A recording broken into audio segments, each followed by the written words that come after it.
Mackers, welcome to Sunday Stories with Staff. I am your friendly sloth Mackie. Today we have something brand new. We have our very first mystery guest. So sit back and enjoy. Who will it be? I don't know.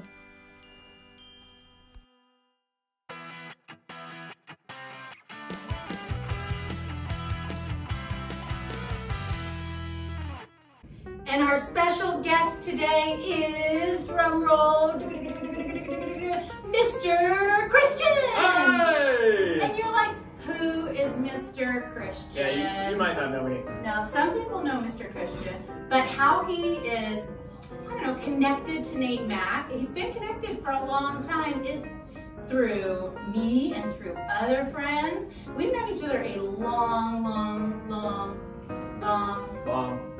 time. Yeah. We did teacher trainings a long. That makes us sound old. No. But we're not that old, but it was a long time ago.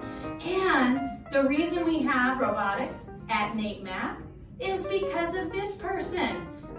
And so he really got us started, and we still work together so often. We're a good team, even though we're at different schools. So we are having a special robotics and Golden Knights. Woo! We're well into the season. The Golden Knights are rocking it. And we actually have a little bit of a surprise for the book today, but we're not going to tell you yet. Because it's the 5 important questions that Mackie came up with. And since we're with somebody who is a little different, some of our questions are a little different, but we always ask a couple that are the same. And so our first question, Mr. Christian, I'm ready. Is, why did you become a teacher? That's a good question. I became a teacher because in college I was trying to figure out what course my life would take, and I actually took an education class, and I got to work with some elementary students. And I got so excited about working with elementary students that I went, I think this is where I might end up. And then after a while, I eventually moved on to middle school, and that's where I find myself now. Yep. And he's right here. Some of you will be coming to him next year or in a few years here at Greenspun Middle School or junior high. But he wasn't always at a junior high. He was also at an elementary school. So he's kind of done it all, really. All right, for your second question, when you're not at school, when you're not being an elementary school teacher, when you're not being a robotics teacher, when you're not being a middle school teacher, when you're not being everything, what do you like to do? Number one thing for sure is Golden Knights. Yep, I go to every game that I possibly can. I'm actually a season ticket holder. I love going to hockey games. Go Knights, go! Go Knights, go. And besides that, I love taking my dog for a nice long walk. And beyond that, relaxing and watching the Golden Knights when they're away. Yeah. And he also likes to go to lots of other sports games too. Yep. UCLA games, and any sporting event that I can. I go to a lot of baseball games. I've been to all 30 Major League Baseball stadiums. I was going to make you say that. Yeah, I've been to all 30 of them and seen a game in all of them. So he likes sports just a little bit. He's even been to one of my son Jake's, who is his student, one of his students. He's actually one of Jake's favorite teachers of all time. So Jake's at Green Valley now, but he even came to his soccer game, one of his soccer games, to cheer him on. And they won that game. Yeah, they did. Yeah, they did.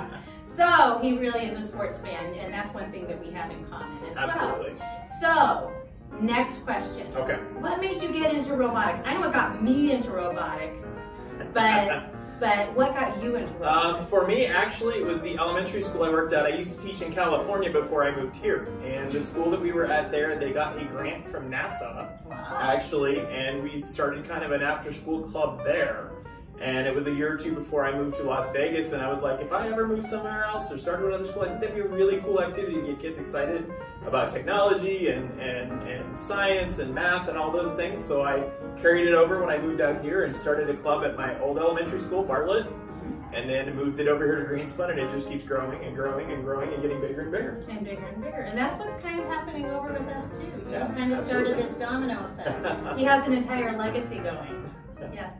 So, your next question, the next question is, if you weren't a teacher, if you weren't a teacher, what job do you think that you would have? I probably would actually be an accountant. It's a person who sits and counts numbers and does taxes and all that stuff. I was a math teacher before. I was a robotics teacher at Guest1. Okay. And I used to take, when I was in college, I took a lot of math classes. I loved math, and obviously it's taken me to where I'm at now. And so I probably would be sitting in a room doing somebody's taxes. I have a lot more fun doing what I'm doing now. Yeah, he teaches robotics all day long, and then he runs the robotics competitive team after school here at Guest1. So that sounds pretty amazing. Pretty exciting. He probably is closest to having the best job to this person. It's a pretty fun job. It is a pretty fun. We have a vague, but we don't tell many people that. So both of us probably don't want another job other than the one that we have. Yeah. All right, last question. Okay. One we ask everyone. What is your favorite book or author? Author? I've got one that's math related and another one that's just for fun related. He can say two since he's a member. Yeah, I always like The Math Curse. I would read that to my math classes every year. The Math Curse, if you've never read that one. Tang is the author. Yes. Did I get that? No, it's I have to come back to it. I can't remember the last second. I'll come back to it. Do you know what? We're going to have to, we don't remember it now, but there'll be a pop-up later. It'll pop up with the name of the author of that. I'm tell us that we're crazy. I know. Yeah. And the other one is The True Story of the Three Little Pigs. That is my personal favorite. I love with The True Story. Seska. Yes, that is my favorite to read. He's one of my favorite authors in general. He's a little silly and crazy and wild. Yeah. So, It's a fun book, though. yeah, it's Love it. perfect. All right, let's not get a penalty and get thrown out of this game. No I think penalty, it's boss. time to begin reading this book, and I'm going to tell you, I'm pretty sure you're one of the first people in, I don't know, Las Vegas, Henderson, the world, who gets to hear this book because I found this and was right on top of it from another librarian. So sit back and enjoy this amazing story that goes right along with our theme today. Can't wait. Woohoo! Go Knights, go! Go Knights, go! All right, the book we're going to be reading today, I'm excited because I haven't gotten to read this one yet. The Vegas Golden Knights, Defenders of the Ice. And its story is by Alexa Tuttle and illustrated by Blake Garnsey? We'll go with that. All right, here we go.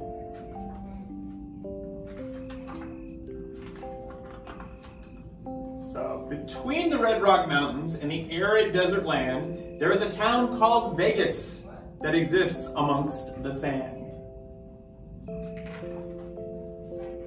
The people there are kind and sweet, but mostly they are tough. The desert life has taught them how to fight for all their stuff. The children spend their days swimming in Gila Monster Bay, where their peppy friend named Chance creates fun games to play each day. There's Chance. Their market is a lovely place where folks cook meals and trade. Their shows and costumes dazzle every time they are displayed.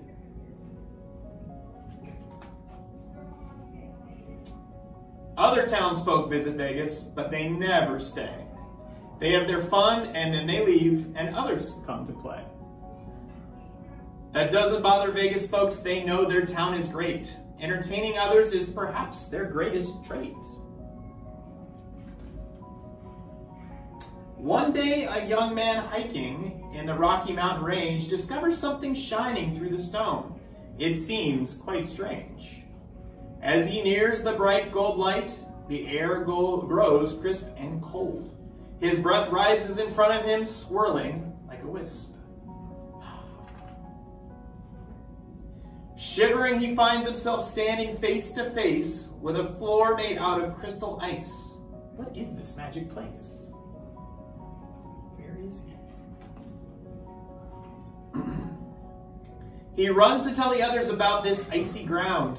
The town of Vegas can't believe this awesome thing he found. Ice out in the desert? Crystal on the floor? Just the thought fills Vegas with astonishment galore. Doesn't sound like Vegas at all.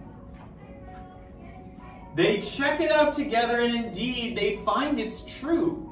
There's ice out in this desert town of Las Vegas. Who knew? Doing what Las Vegans do, they make their magic ice a spot for games and food and fun. A desert paradise.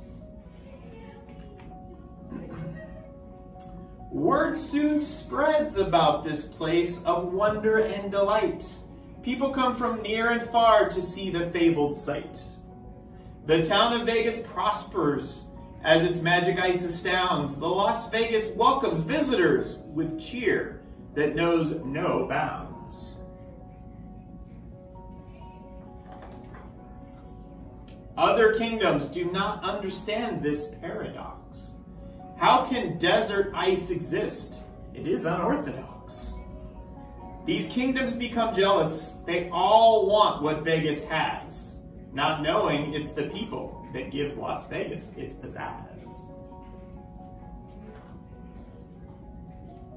One summer night when all the pretty stars light up the sky, the Las Vegas market bustles with good times in great supply. Just then, from far across the land, a grand army appears. A foreign kingdom's forces fill the Las Vegans with fear.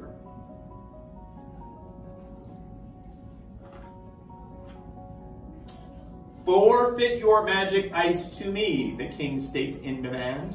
Otherwise, I'll take it by force from right where you stand. A group of brave young men step up, prepared to face this fight. Our ice is Vegas born. You cannot steal its magic might.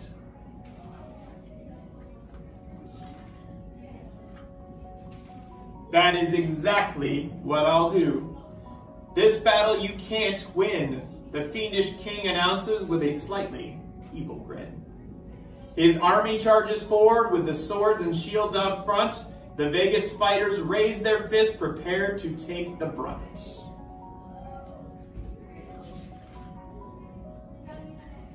But just as both sides start to run across the icy floor, a fantastic transformation starts and interrupts their war. Their boots turn into blades made just of traveling on ice. Their swords turn into sticks, some kind of specialty device. You might recognize these sticks. We'll see. Their metallic armor forms into another kind of gear. The Las Vegans turn into golden knights, formidably austere.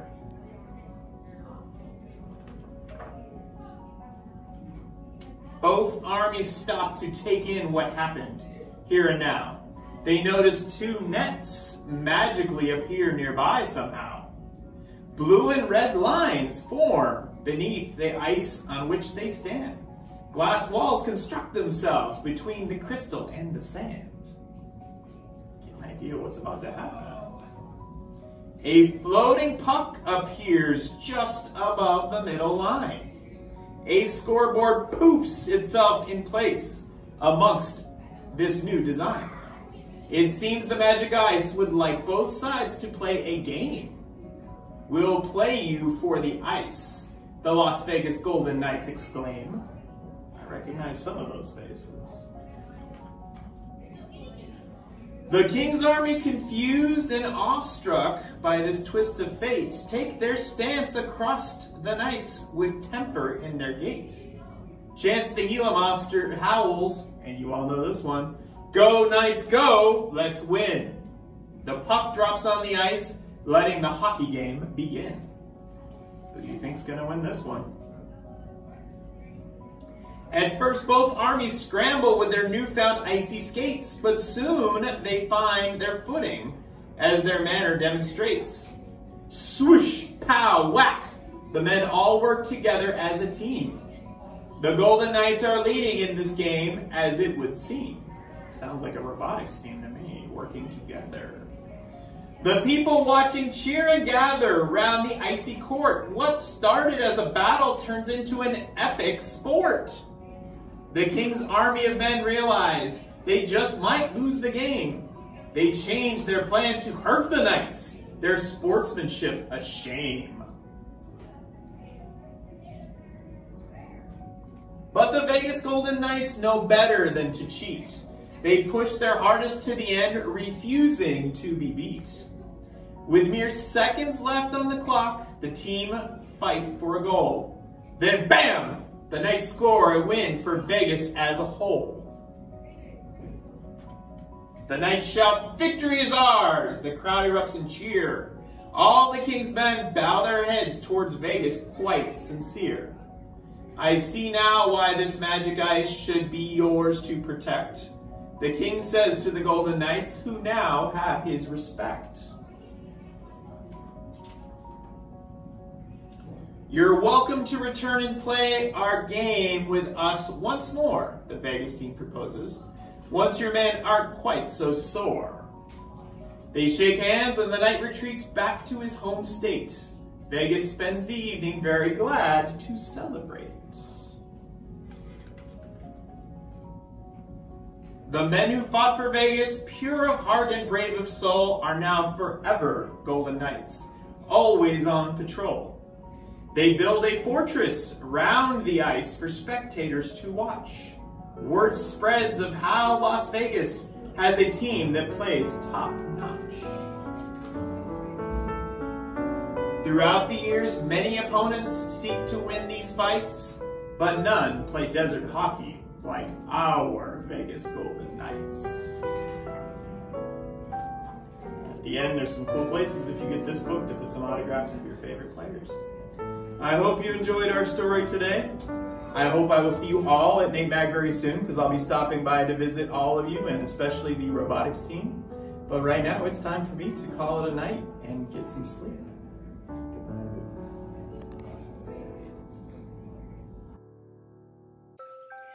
If you're interested in purchasing your very own Golden Knights book, go to the website listed or click the link in the comments below. Your Nate Mack PTO is bringing you our annual Nate Mack Elementary Harvest Festival, Friday, November 1st from 5 to 8 p.m. Keep your eye out for flyers where you can pre-purchase wristbands and tickets for the event. In order for this event to come off without a hitch, we need lots of support from all of you. Please take a look at this flyer and see if there's any way that you can help through donations, setting up, items for our raffle. We would love any and all ideas for ways that you can help us pull off this wonderful, amazing, successful event. Here's our information if you need to contact us. Grown-ups, the time has come to tuck in your little cubs. Head on over to the Nate Mack website and check the school-wide weekly announcements as well as your teacher's website. I look forward to seeing you all in the morning, bright and early and on time. You know Miss Giuliano and I will be waiting for you. Mwah.